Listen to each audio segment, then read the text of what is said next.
That's the penalty for ordering me around. On a deserted beach in the middle of the night, I was left behind by Michael. Michael's car sped away, leaving me in the dust. I had received a sudden call late at night that my mother had collapsed, so I had asked Michael to drive me to the hospital. But now, suddenly, I found myself abandoned. Overwhelmed by the shock and sadness of Michael's betrayal, tears streamed down my face. The hospital where my mother was taken is almost 3 hours away from here. Sweaty and teary-eyed, I began to walk determinedly. Why did this have to happen to me? I remembered the days spent with Michael, but as I walked, I slowly regained my composure.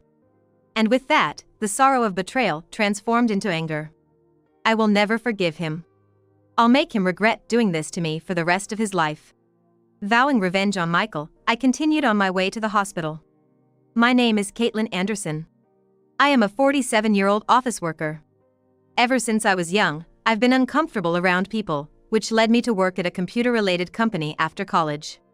Both of my parents raised me strictly, so I've been good at studying since I was in elementary school. But being a quiet person, I often felt looked down upon by others, leading me to prefer solitude. I get stressed out from constantly considering others' feelings, and it drains me.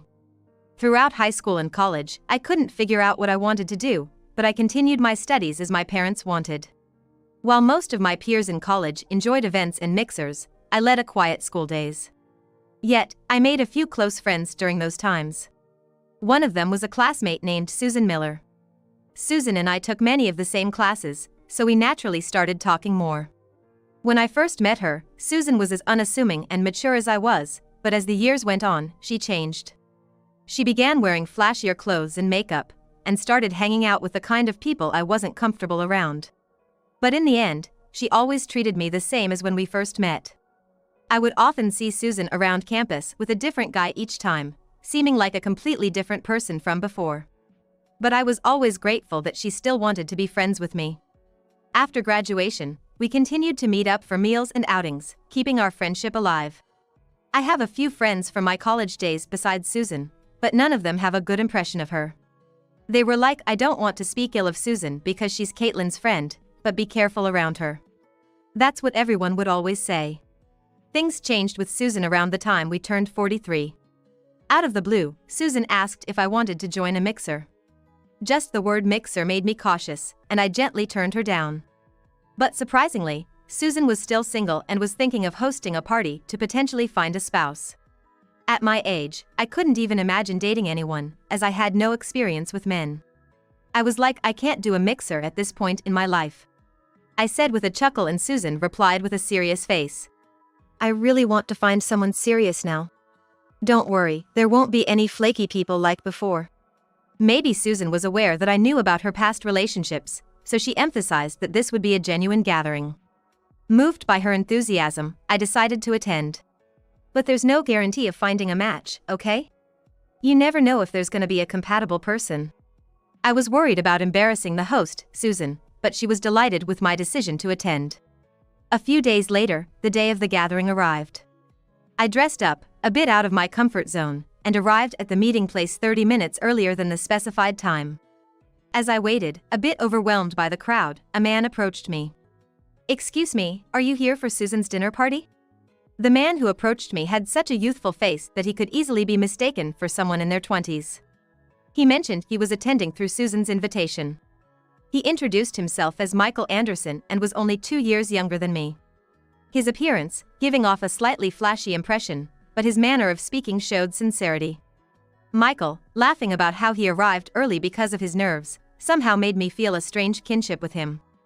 After a while, everyone arrived, and the dinner began. I chatted with other men, but my attention was solely on Michael. Caitlin, you seem to like Michael, don't you? Susan whispered as we both went to the restroom at the same time. Later on, with Susan's help, Michael and I exchanged contact information. I was elated, but I worried it might be bothersome for him.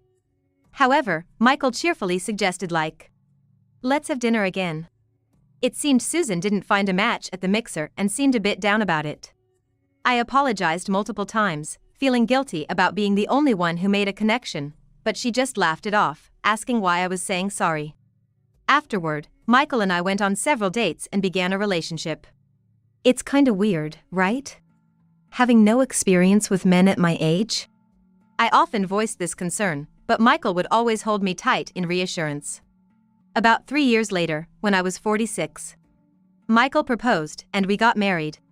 It still doesn't feel real that I got married, and life feels a bit surreal. Michael worked in sales at a major cosmetics company, and considering our age, we decided not to have children. I chose to continue working, supporting Michael's lifestyle. However, about 6 months into our marriage, Michael's behavior began to change. The ever-so-kind Michael started hurling verbal abuse at me. Why are you always so damn nagging? Why do I have to care about your feelings all the time? Michael, in his anger, kicked the trash can and chairs around the room. But after a while, he'd calm down, crying and apologizing. He'd say things like he's overwhelmed with work, or the pressure's building up and he's stressed out. Listening to Michael's struggles, I'd stay by his side until he felt better. Feeling guilty about discussing our problems with Susan, who introduced us, I kept everything to myself. Taking advantage of my patience and kindness, Michael's behavior escalated. He rarely came straight home after work, usually returning late at night. Whenever I'd ask him about it, he'd get angry and dismissive. Is this how all men are? With my limited experience in relationships, I couldn't help but wonder if Michael's behavior was normal. During this time, a friend from college visited my house. That's just not right, no matter how you look at it. As I laughed and talked about my married life, my friend said that to me with a serious face. But he's usually so kind, you know? After he gets like that, he apologizes. Hearing this, my friend just shook her head in disbelief and said, Caitlin, he's taking you for granted because you don't speak up. If you keep letting it go on, he's gonna walk all over you and it'll be too late to do anything about it. But Michael has never been physically violent to me.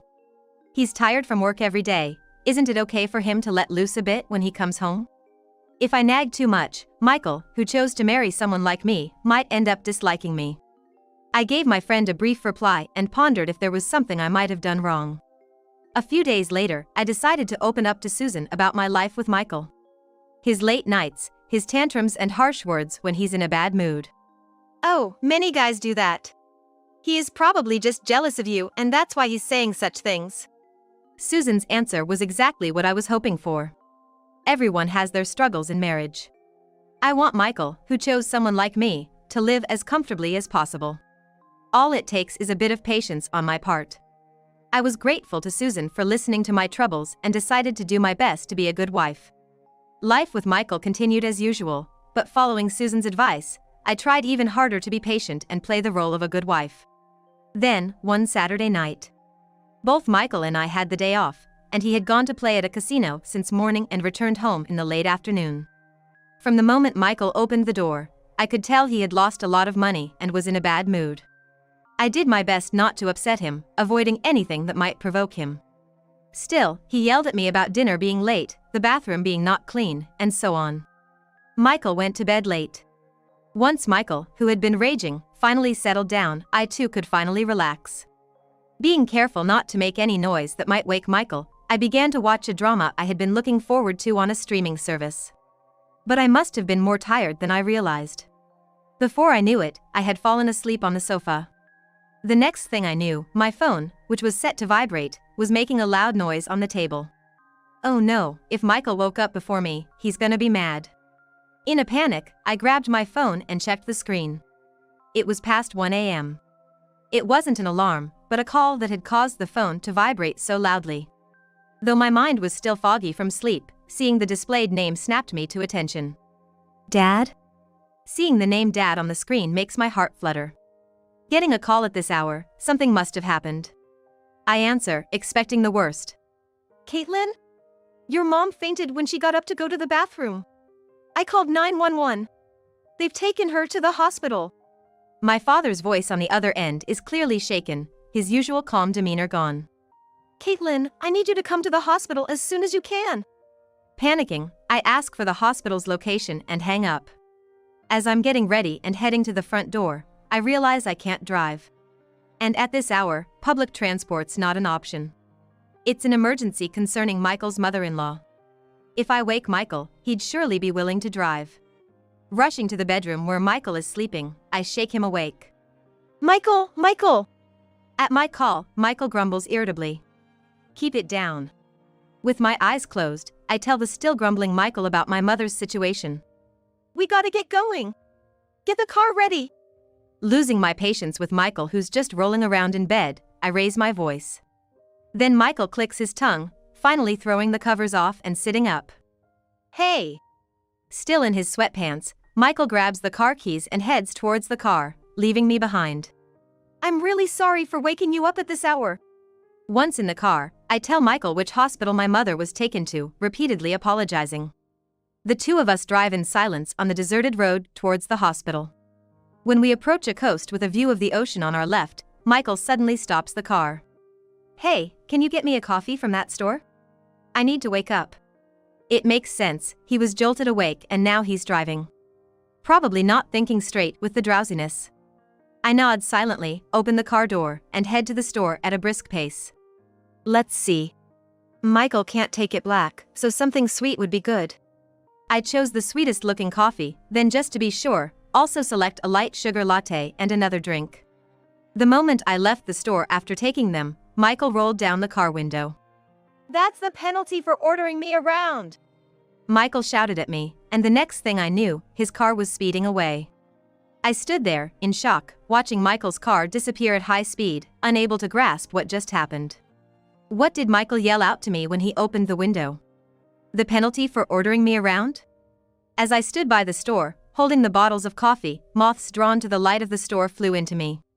It took me a while to comprehend Michael's words and the reality of my situation. Did he even direct those words at me? Was it some sort of joke? But gradually, I remembered the urgency concerning my mother, and I found myself walking along the coastline without really thinking. The tepid sea breeze blew, and I kept walking on the deserted shore. Walking helped to clear my panicking mind. I was left behind by Michael. He probably lied about wanting a coffee just to get me out of the car. He definitely left me here with bad intentions. I had always loved Michael since we met and believed in him, but he doesn't love me. That can't be true. After he yells at me, he usually apologizes and nags because he cares about me. In my rush, it seems I wore my sneakers without socks. My bare feet started to throb with pain from the friction. Tears began to flow from the pain and the betrayal by Michael. Why? What happened? Memories with Michael crossed my mind. I was worried about my mother, but the pain of being betrayed by my first love was overwhelming. Tears wouldn't stop, but I kept walking, realizing only then that I had left my phone in his car. If he truly loved me, he would have rushed to my aid, especially knowing I was stranded without being able to call for help. If he came back now, apologized, and hugged me, I'd forgive everything. He must have noticed my phone on the seat, but there was no sign of his car returning. With my mind in turmoil and my face tear-streaked, I continued on what seemed like an endless path. I had no idea how much time had passed, but just as I started to lose feeling in my tired legs, I finally saw a hospital.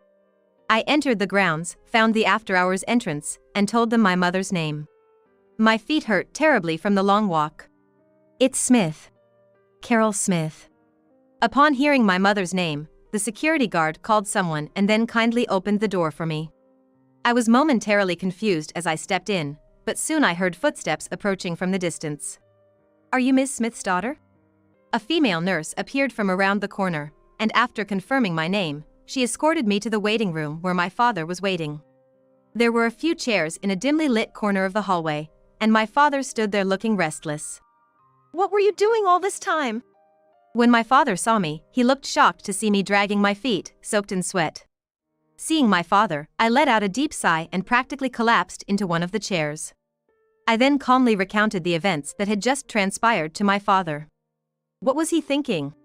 My usually calm father grimaced in anger thinking about what Michael had done. It had taken me about 3 hours to get to the hospital from the time I left home with Michael.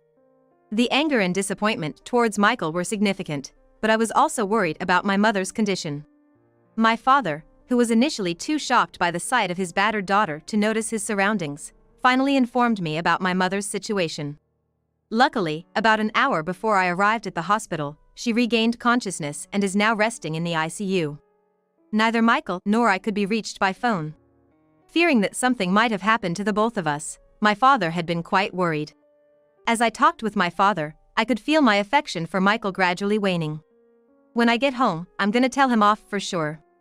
The discomfort I had been feeling all this time was justified. I felt incredibly foolish and pathetic for letting a man like that control me, but now I've finally woken up. I decided to break up with Michael and waited for my mother's condition to stabilize. While my father and I sat on the chairs in the hallway, my father's cell phone rang. Yes. Exactly. My father answered the call with a brief look of surprise, but then nodded as he listened. Well, both my daughter and I are here. After hanging up, my father turned to me and began to speak. It seems Michael was brought here. I unintentionally let out a strange cry and stared into my father's eyes. The call was from the hospital, informing that soon after my arrival, Michael had been urgently admitted.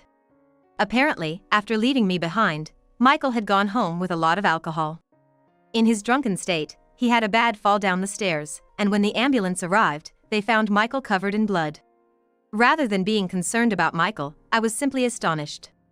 Leaving his wife in the middle of nowhere in the middle of the night and then this. Knowing that his mother-in-law was taken to the hospital, yet he was casually having a drinking party. I felt so ashamed and embarrassed to have lived with such a man. I heard Michael had been treated and taken to a ward. Seeing me, he'd probably blame everything on me. Even though I used to love him so much, now I can only think about the things I dislike about him. I'd be embarrassed to be thought of as the wife of such a man by the hospital staff. With a heavy heart, I went to the reception desk, asked for Michael's room, and then went alone to visit him. Lying on the bed, with bandages wrapped around his head and body, was Michael. As soon as he saw me enter, he opened his mouth, anger evident in his eyes. Despite his pitiful state, I could tell he was trying to use me as an outlet for his stress. Caitlin, what have you been doing all this time? Look what's happened to me. It's all because of. Let's break up. Before Michael could finish complaining, I abruptly said that. What? Sitting up on the bed, Michael looked stunned. I've finally come to my senses. You always think everything's gonna go your way. You throw tantrums like a child and cry your eyes out when you're upset. I looked down on the incapacitated Michael, scolding him for everything he'd done. I bet you're cheating, aren't you? I'm ashamed I married such a pathetic man. Truly ashamed. My voice raised, and fear clearly showed in Michael's eyes. Michael! Just then, a woman suddenly burst into the room. I turned around and there was Susan. In that moment, I realized everything. Susan and Michael had been having an affair.